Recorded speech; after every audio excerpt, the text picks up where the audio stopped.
যেহেতু নির্যাতনের মাত্রা সবচেয়ে বেশি হচ্ছে আওয়ামী লীগের উপরে, কাজে আওয়ামী লীগের একটা নির্যাতিত একটা অবস্থানে আছে, আমরা নির্যাতিতের পক্ষে কথা বলছি, কাজেই তারা আমাদেরকে সমর্থন করতে পারে। এটা রিহ্যাবিলিটেশনের ব্যাপার নয়। আওয়ামী লীগের মানুষরা মানুষ, আওয়ামী লীগ সংগঠন হতে পারে, সংগঠনে তারা মেম্বার হতে পারে, কালকে তারা সংগঠনে নাও থাকতে পারে, কিন্তু তারা দেশের মালিক, তারা দেশের মানুষ, দেশের ভোটার, তারা কোনো না কোনো ক্ষেত্রে যাবেই যদি ভোট দিতে আসে। এখন জামাত চেষ্টা করছে এবং প্রকাশ্যভাবে চেষ্টা করছে যে আওয়ামী লীগের ভোট তাদের কাছে আসুক।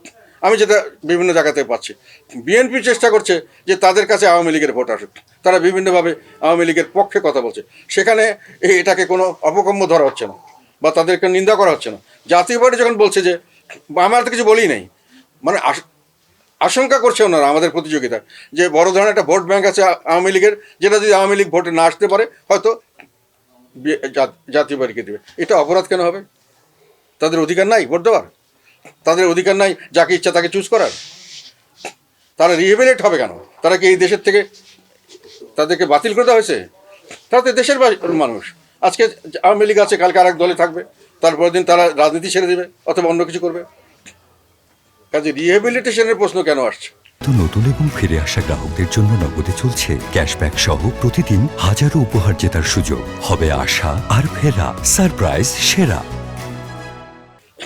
আর আওয়ামী লীগের নেতৃত্ব যারা করেছে, আওয়ামী লীগের সমস্ত নেতাকর্মী ভাই যারা এখন অসহায়, তাদের উপরে খালি দোষক চাপিয়ে দিয়ে যেভাবে অত্যাচার করা হচ্ছে, তাদেরকে কোনো মামলা ছাড়া, কোনো দোষ ছাড়া তাদেরকে পথে ঘাটে দেখে যেখানে অ্যারেস্ট করা হচ্ছে, এটা তো মানবাধিকারের গুরুতর লঙ্ঘন।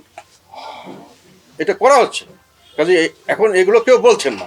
এখন আমরা যখন বলি আমাদেরকে হুমকি দামকি দেওয়া হচ্ছে, কিন্তু এরা এই লোকগুলো কথা পক্ষে যখন কথা বলেছি, ও যদি ভোট সেন্টারে যায় আমার প্রতি তার একটা সফট কর্নার থাকবে না? তো স্বাভাবিক। আমি সেটার জন্য করছি তা নয়, আমি মানুষের জন্য করছি, নির্যাতিত মানুষের জন্য আমরা রাজনীতি করছি, সেটাই আমরা তুলে ধরেছি। বাংলাদেশে আমি বললাম এই মুহূর্তে জাতীয় পার্টি মজলুম মানুষের কণ্ঠস্বর, এই মুহূর্তে জাতীয় পার্টি সাধারণ মানুষের কাছে গ্রহণযোগ্য একটি রাজনৈতিক দল, যারা জনগণের পক্ষে জীবনের ঝুঁকি নিয়ে কাজ করছে। কাজে কেন জনগণ আমাদের দিকে দেখবে না? ইনশাল্লাহ জনগণের শক্তিতেই আমরা বেঁচে থাকবো।